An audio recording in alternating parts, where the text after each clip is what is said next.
Wow, tingnan nyo naman guys, oh, kung sino yung sa picture, si Ogie Alcacid lang naman yan. Yan, si Michael B. Ayan, oh. Sino pa? Si Mark Bautista, mga Q, ang kasama po ni Elias JTV sa picture. Guys, nagkita-kita sila kanina mga Q dito po sa Smart Araneta Coliseum mga Q. Ayan, oh. And artista rin po yung dalawa na yan guys. Nakalimutan ko lang yung pangalan. Mga Q, paki-comment naman sa comment section kung sino po yung pangalan ng dalawa na yon mga ka-Q. Basta yung kilala ko lang dito, syempre yung mga singer, si Mark Bautista, si Ogie Alcacid, syempre si Michael B guys. So magaling din po yan kumanta. So ito yung nag-rehearse sila kanina mga Q. Siguro guest din po sila sa concert ng Six Bomb ngayong gabi mga Q. So nag-rehearse po sila. Ayan, so ulitin ko guys ha.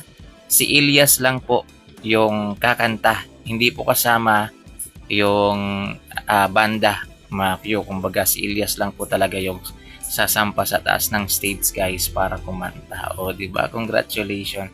So halatang halata guys sa muka nila Mark, nila Ogie Alcacid, ayan, nila Michael B na kilala nila si Elias mga Q. Kasi sino ba naman yung hindi nakakilala kay Elias TV? Sikat na sikat yan guys.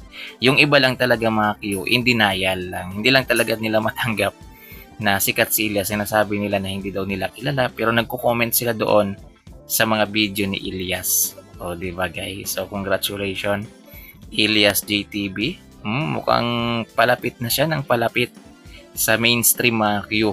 Ayan, so delikado yan guys. Baka hawakan ni Ogie Alcacid yan, patay. Naku po.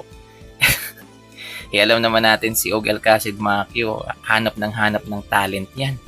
Hindi ba nga sa Showtime kapag merong mga galing kumanta, yan, may potential mga Q, sinasabihan niya, may manager ka na ba? Di ba? Patay kayo dito guys. Kapag minanage to ni Ogie Alcacid, naku po, iwan ko na. baka manggalaitin na naman yung mga buzzers ni Elias. Si Ogie Alcacid pa naman guys, mahilig po yan talaga magpasikat ng mga ng mga artista na medyo hindi gaanong sikat, lalo pag may nakitaan kanya ng talento.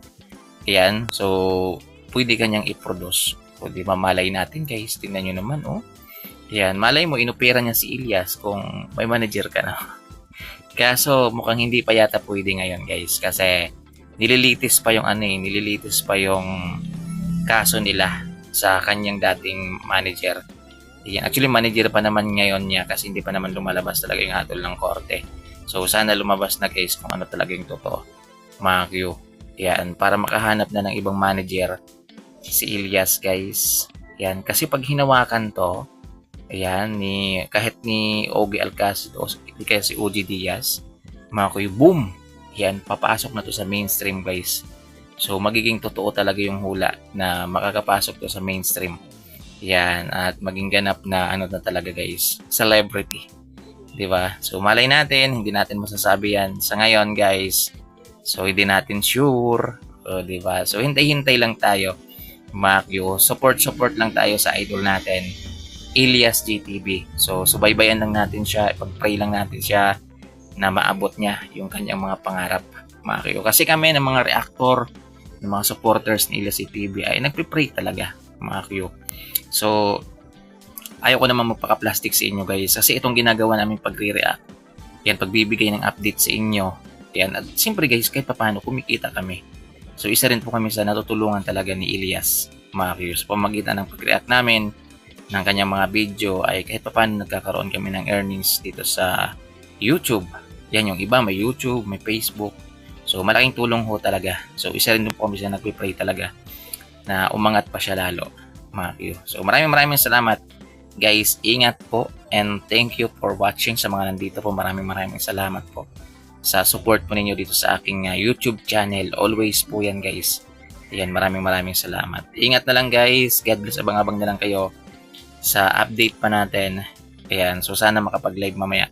Si Boss Ryan na lang yung aasahan natin guys, kasi magla-live po siya mamaya dito. Ayan, so siguro siya yung papasok. Kasi sila, hindi naman sila pwede yatang pumasok eh. Hindi ko sure mga Q. Ayan, so yun. Ingat guys, God bless sa ating lahat, mga kapatid.